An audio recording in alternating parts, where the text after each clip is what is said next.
Hello everyone! This is Sorry and Target welcoming you to a new series I want to try here on the channel called Hunting Highlights, where, as the name implies, I'll be showing off some highlight clips taken during some of my favorite dinosaur hunting adventures that I've had throughout the week.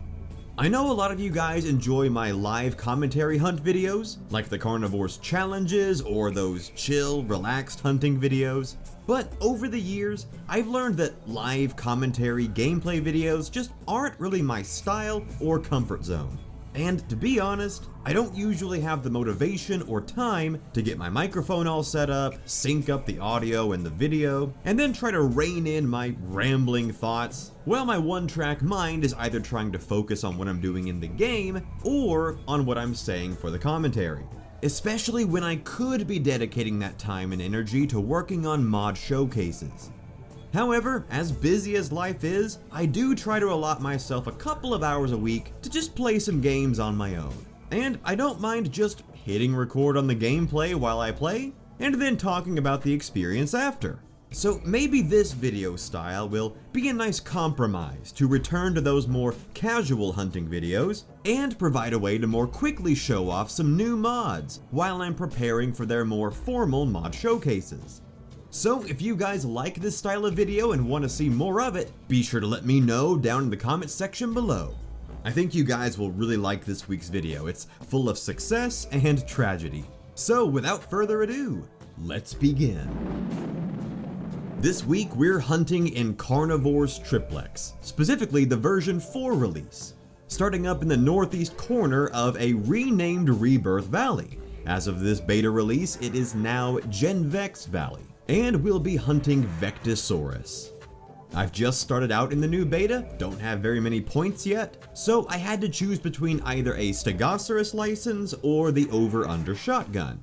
And since there are a lot of predators running around this valley, I decided to go with the shotgun for defense. And that's a decision that both does and does not pay off later in the hunt. So to get started, I go ahead and try out a Vectosaurus call, and I do get a response from the north, but I don't really want to go that way because the wind is really bad. I'm trying to head south, and so I try some more calls and keep skirting around the edge of this pond, hoping that maybe that northern Vectosaurus will show up, but also not really investing myself in that direction. We're going to keep heading south and see what we can find. A bit later, I do manage to startle a female Vectosaurus grazing out in a crater, and a really off-looking Stegoceras, which turns out to be an albino. And so at this point, the game is on. Forget the Vectosaurus, we're after the Stegoceras. So now I'm trying to stay behind it for the best wind. Luckily, it's headed in the direction that I want to go. Now as I'm following the Stegoceras, I do see a large mountain up ahead that blocks its path, which is going to force it to go in either a left or a right direction, which means that we have a decision to make to either track it left or right. In the process, I do startle another female Vectosaurus, so we take this opportunity to go ahead and slow down and continue our hunt for this albino Stegoceras. I decide to head to the right of the mountain, and luckily I do find the albino grazing again in a little clearing. So now I'm trying to sneak in close for a clean one-hit kill shot. I really want to drop her in one shot. Stegoceras' mortal zone is along the neck, and I'd love to get a clean kill for such a beautiful animal. Ironically, for being as bright as she is, she does blend in very well with the sand here. I think I'm getting a shot opportunity right around this tree, but it's too close and I startle her again. It makes sense that an albino animal would be really skittish, and I'm trying to get way too close for this one drop shot idea I have going on. So she's off and the hunt continues. I do find another female Vectosaurus and decide to go ahead and take her down since the albino Stegoceras is still fleeing anyway. So with one lung shot, we start this hunt's collection with a female Vectosaurus. I hear another female Vectosaurus coming up from where the first one went down, so I wait for her to stop or get closer for a better shot.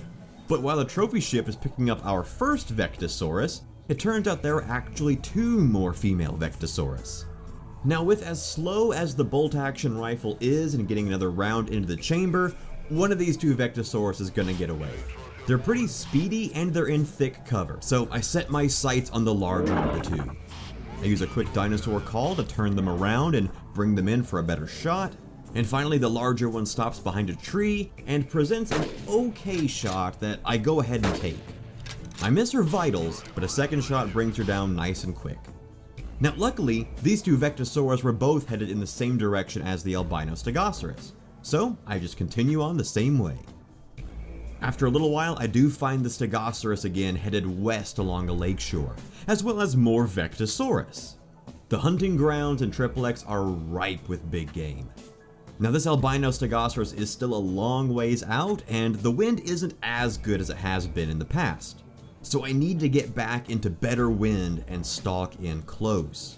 So we're going to keep ourselves pressed up against this mountain ridge and try to keep the wind in as good a position as we can. After stalking in as close as I can get, the albino does spook again, but the Vectosaurus actually doesn't, so after missing a first vital shot, one more round is enough to bring her down.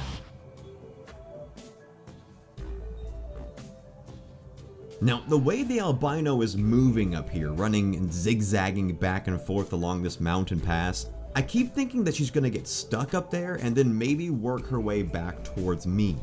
But of course that's wishful thinking, and instead she takes off along the mountainside in the direction that we've both been going. So the hunt continues.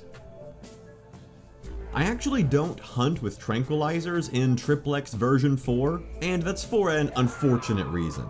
I always try to start off playing Carnivores mods with the tranks on just to build up points, and then once I have enough points to basically hunt whatever I want with whatever I want, I'll turn the tranks off and then start going for trophies to fill up the trophy room.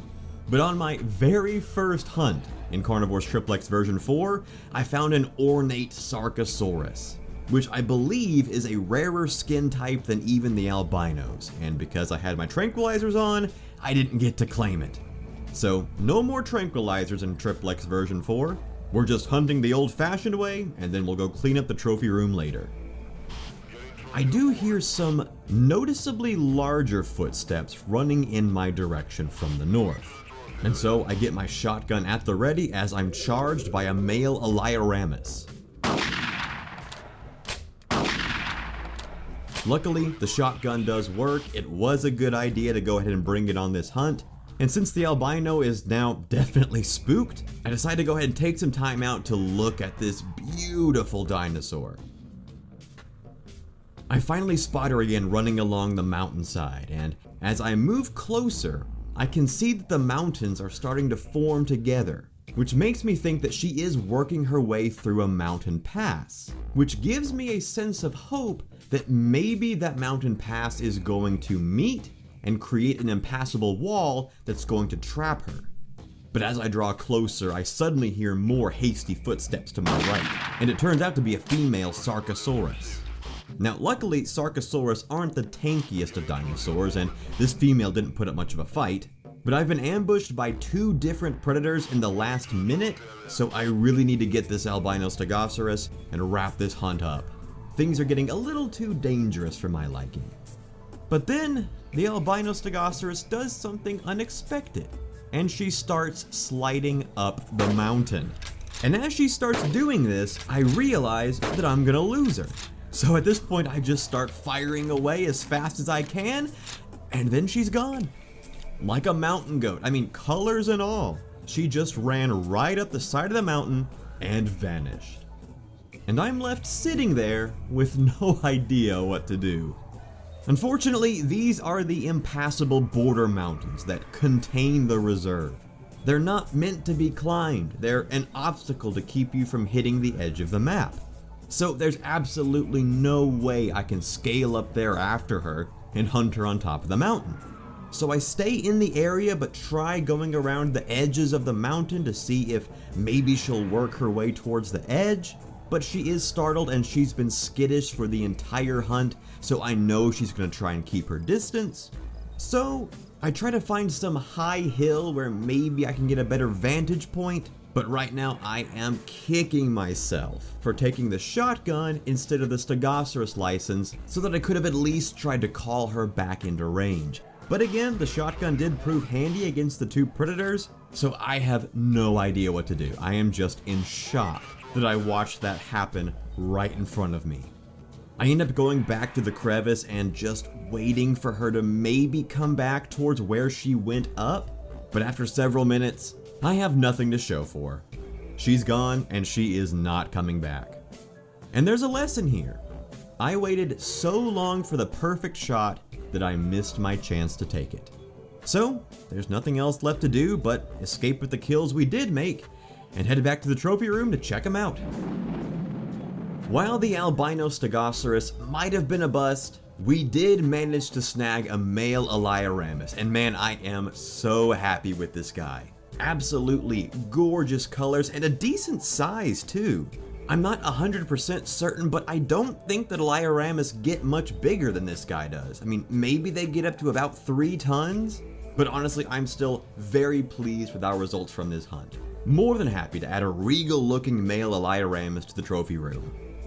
Now, we do have a few Vectosaurus to clean up, so I'm gonna go ahead and go through them and only keep the largest of these females.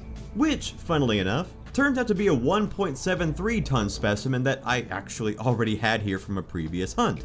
So all the new female Vectosaurus we took in this most recent hunt get to be sent off to gas stations or outdoorsy themed restaurants across the galaxy, per my generous donation efforts. So this one that I already had gets to stay in the gallery as our record. And I gotta say, I do love how Triplex's trophy room gives you so many options when displaying your dinosaur trophies.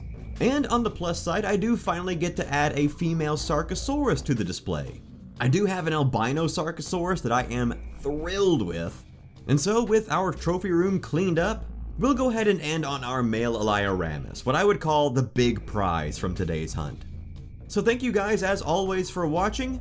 Thanks to the points we've accumulated in this most recent hunt, we can finally afford to take both the Stegoceras license and the over-under shotgun now. So we'll try again for an albino or maybe even an ornate dinosaur next time. So I hope you guys enjoyed this new video format. Be sure to let me know what you guys think of it and what's your most impressive trophy from Carnivores Triplex. Let me know down in the comment section below and I will see you guys next time.